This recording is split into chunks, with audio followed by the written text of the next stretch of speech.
อ่า องค์ล่างเหรอ เรียกป้าเรียกป้า เดี๋ยวจะไปเจอเนาะ ลูก ว่าเป็น ผี หลัก ใหญ่ เสือกจะเขาเลิกอย่างไง มีหางแดงนะ เขายันมันตอนเขาพออาหารเขาว่าสีหางเขาอีกซ้ายหนึ่งเขาสีทางเลยนะที่แบบอย่างมันเสือมันของมันยังก็เลยโอ้มันจะทีลำบาก ลูกผีเนี่ย ถือว่าเป็นทางเลยที่อยู่น่ะ จะแน่เข้ามาดึเพื่อนว่าจัดไปเอาแบบจุดจ้องหยาบ นอ เนาะ ไม่นอนแต่ตอนนี้จ้ะ มือนี้ตามมาได้จักโลลูกผีเนี่ย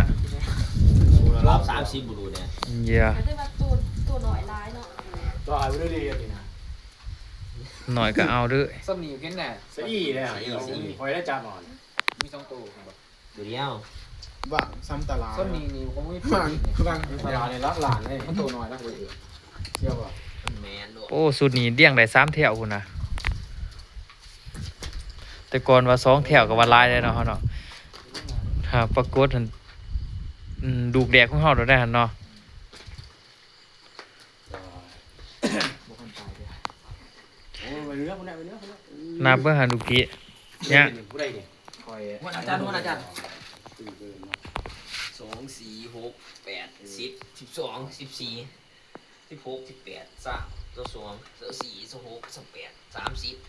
32 34 36 38ได้52ตัว สิ42โอ้